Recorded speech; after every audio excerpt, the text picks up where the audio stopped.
Continuamos a nossa série de vídeos falando sobre feminismo, né? Falamos apenas de primeira onda, como eu já falei várias vezes para vocês lá, então dê uma conferida lá se você ainda não viu.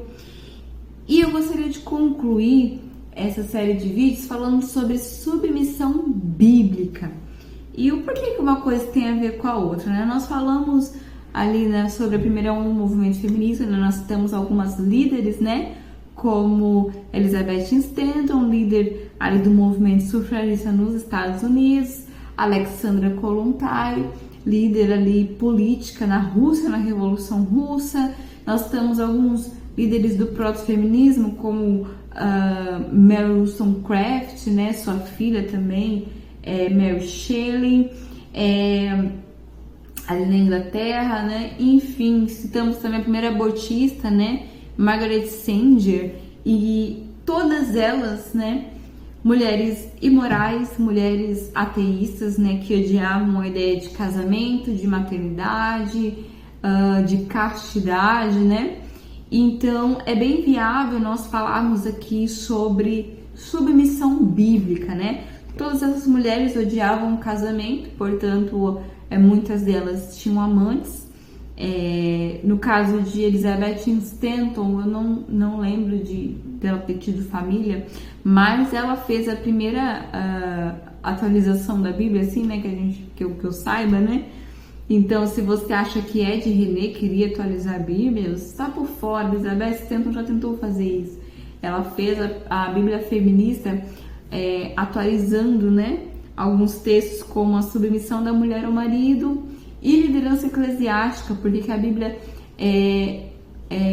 aceita apenas líderes homens, né, líderes masculinos, e não existem pastoras, bispas e outras coisas mais que a gente vê hoje em dia com muita facilidade, porém não é bíblico, não vem de Deus. Então achei viável nós concluirmos aqui essa série de vídeos falando sobre submissão, porque diferente dessas mulheres que não submetiam aos seus maridos, não amavam suas famílias, não amavam os seus filhos, não submetiam a nenhum tipo de governo, né? Mas queriam ser donas de si, empoderadas, né? Autossuficientes. O que nós, mulheres cristãs, temos que fazer que seja oposto à vida dessas mulheres, do comportamento dessas mulheres, né? Então, se você viu aí os vídeos que eu fiz sobre a primeira onda do movimento feminista, falando dessas mulheres, né, você vai ver que eu tava sempre lendo alguma coisinha aqui, outra ali, né, pegando uma colinha, porque é muita informação mesmo. Mas esse tema aqui desse vídeo eu decidi fazer meio que de última hora, e então vai ser aqui de coisas da minha cabeça mesmo. Tô aqui com o celular do meu marido pra me ajudar. Então vai ser coisas aqui baseado naquilo que eu tenho aprendido do Senhor, né? Uma vez me perguntaram se eu conseguia achar a foto, aí eu deixo aí na frente. Me perguntaram se eu era teóloga, né? E eu disse que não, eu só era uma curiosa, né? E eu gosto de uma frase do Lutero, que ele fala que existem duas formas do cristão aprender, né, a palavra de Deus, a vontade de Deus, né?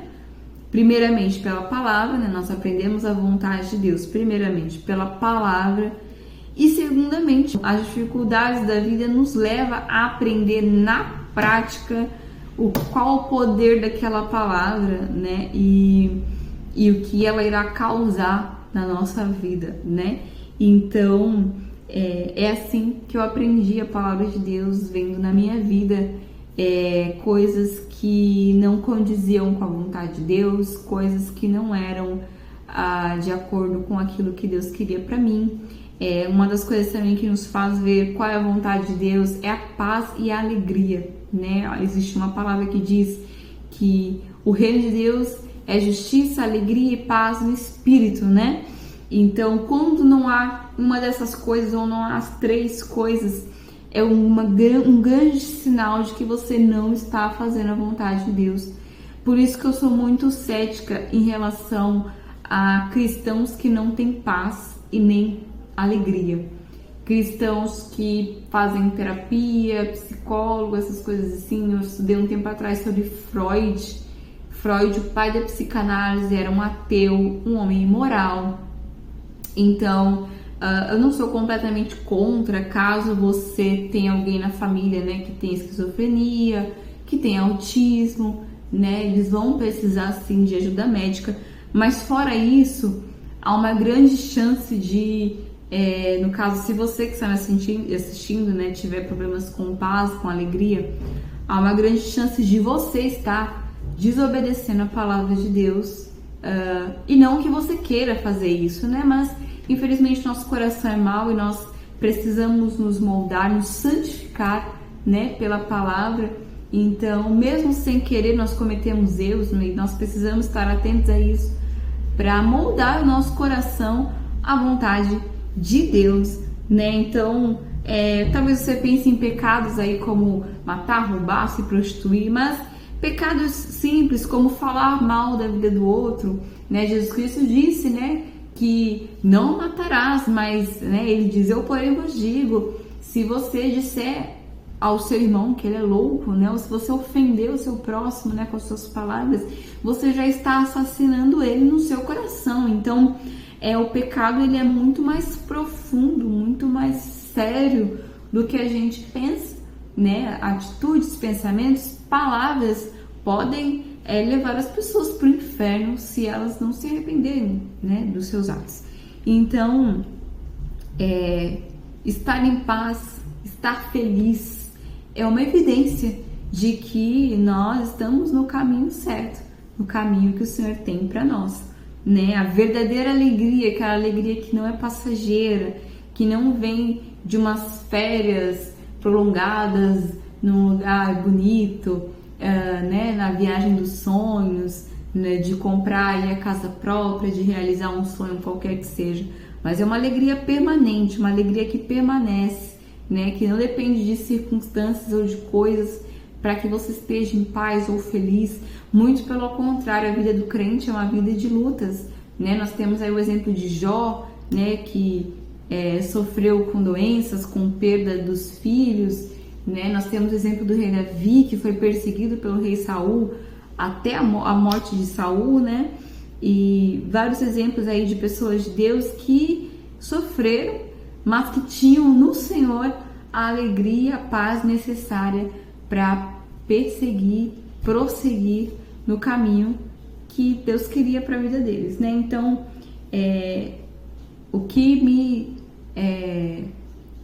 faz ter certeza de que eu estou no caminho certo é a paz e a alegria que o Senhor me dá mediante a sua palavra, que não é fácil muitas vezes, nós muitas vezes demoramos para aprender, né? Somos infelizmente rebeldes muitas vezes, mas quando nos submetemos a essa vontade maravilhosa de Deus, já que o tema é sobre submissão, né? Nós sabemos que aquela é a vontade boa, perfeita, agradável de Deus, que vai nos produzir paz, né? E não desespero, né? Que seria no caso se nós fizéssemos a nossa vontade, né?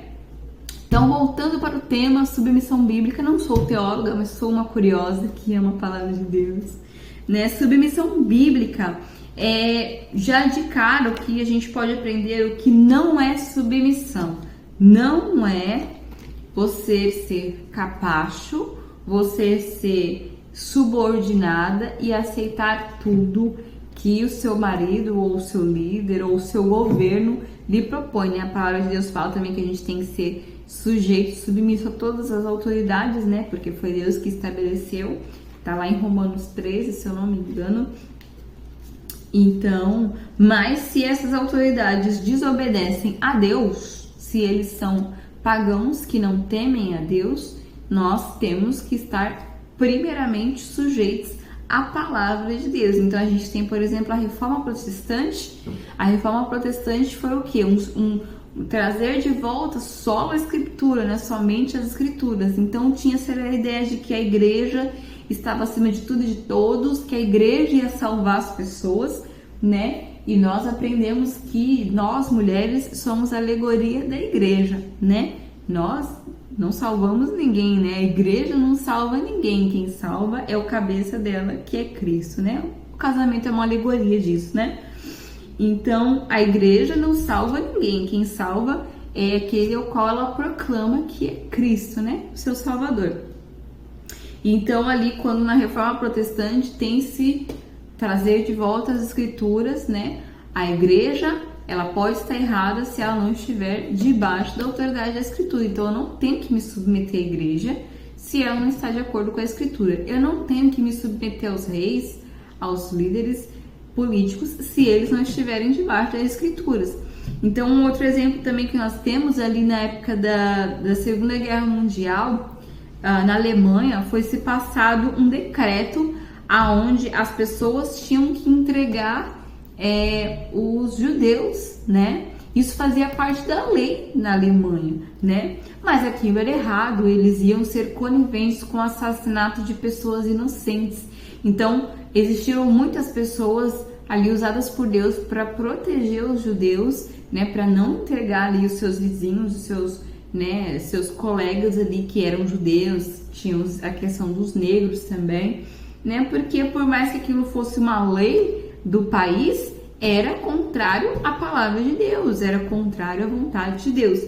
Então, submissão não é subserviência, não é aceitar tudo, não é ser conivente com tudo. Então, a gente vai pensar na submissão no ponto de vista feminino, né? Nós, mulheres, dentro do casamento, mas a gente pode levar aí para outras questões também, né? Se tratando de estar submisso primeiramente a Deus, né? Então, vamos lá, vamos ler Gênesis, começar lendo Gênesis.